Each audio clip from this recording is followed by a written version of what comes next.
I love the way you talk about coaching. I believe that you are a very powerful coach when I hear you talk and when I hear about the modalities that you have studied.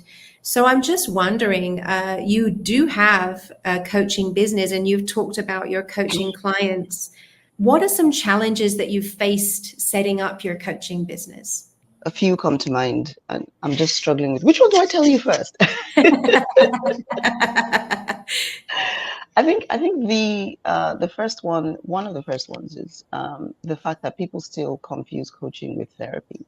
I still confuse coaching with therapy, but there is a really fine line because with therapy there is a lot of looking backwards. There's a lot of trying to clarify and find out what has caused all sorts of things. With coaching, it's about looking forward, getting yourself excited about your next big thing that you want to achieve in life. That's the major thing about the difference between therapy and coaching. But you find that a lot of people still conflate the both of them, and therefore there is a lot of hesitancy and fear, even for someone who has raised their hand and said, look, I want to be coached. They still have some reservations because they think, oh, this is going to be painful, or this is going to be so unpleasant, and I'm going to end up, it's like being so miserable. And it's just that gentle clarification that no, we're all about keying into what makes us what brings joy, what makes us motivated, what makes us want to move forward, what we're looking towards. Yes, we may need to reach into the past a little bit, but it's all about reframing that past so that it will make the future look even more enticing. So that's Mm, one of the things. And on the one hand, and on the other hand as well, it's being able to tell, look, what you do need is therapy and it's not coaching. And maybe you need to speak to someone who will be able to help you through these other things. And then we can, once you get to a certain level, then we can work together in coaching, in the coaching area, but there mhm, is still some work in therapy that needs to be done. So there's a little bit of distinction that needs doing between the both of those areas. So that's one of the challenges.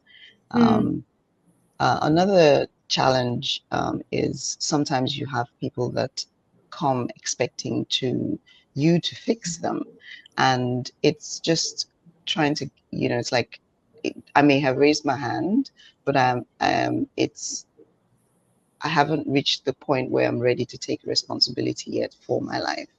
And mm, there is, when it comes to coaching, a lot of the heavy lifting, well, most of the heavy lifting has to be done by the person. right. You, as an individual, have to come ready to take on the responsibility of moving yourself from where you are now to where you want or to another place. My job is to act as the bridge, but if you're not going to drive that car across the bridge, then, um, it's very difficult for me to carry you. I love Mm, metaphors, but yeah. sometimes it takes a lot of patience. But it's also coming to terms with the fact that some people may not be ready yet to literally take on that responsibility. Sometimes it might just be a clarification, so that they're aware about what is involved in this journey as a coach. But as I get more experience, it's like you intuitively kind of feel where people are. And sometimes you do meet people that are not yet ready, but you have an instinctive feeling that it's just about clarification and showing them what, it's like this is where you have to take the responsibility, and they're like, oh, okay, I didn't realize that, okay then.